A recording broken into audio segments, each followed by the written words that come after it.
Okay right. ఓం శ్రీమాత్రే నమః. ఓం శ్రీమాత్రే నమః. శ్రీ శ్రీ శ్రీ విజ్ఞాన సరస్వత్యై నమః.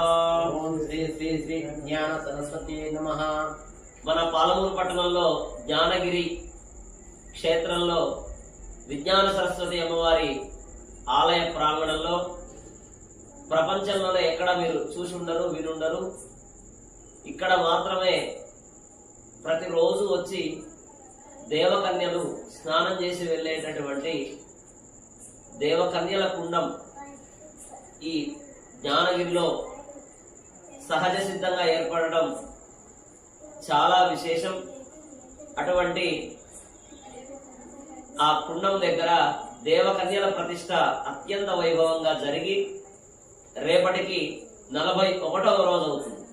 కావున మండలాభిషేకం, దేవకన్యలకి మండలాభిషేక కార్యక్రమం అత్యంత వైభవంగా జరుగుతుంది. వారితో పాటు ఆంజనేయ స్వామి వారికి, సుబ్రహ్మణ్య స్వామికి, ధ్వజస్తంభానికి కూడా మండలాభిషేక కార్యక్రమం కన్నుల పండుగగా జరగనున్నది.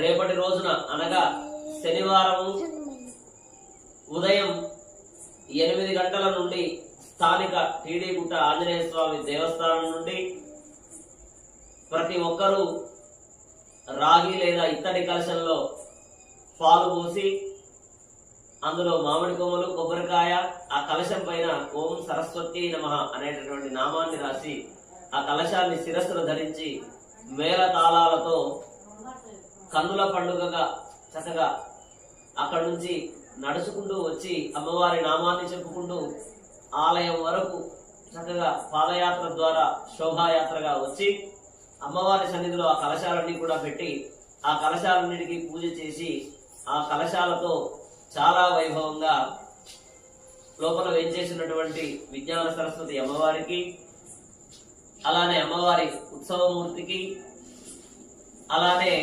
దేవకన్యలకి, సుబ్రహ్మణ్య స్వామికి, ఆంజనేయ స్వామికి, ధ్వజస్తంభానికి కన్నుల పండుగగా రేపటి రోజున అభిషేకం జరగనున్నది.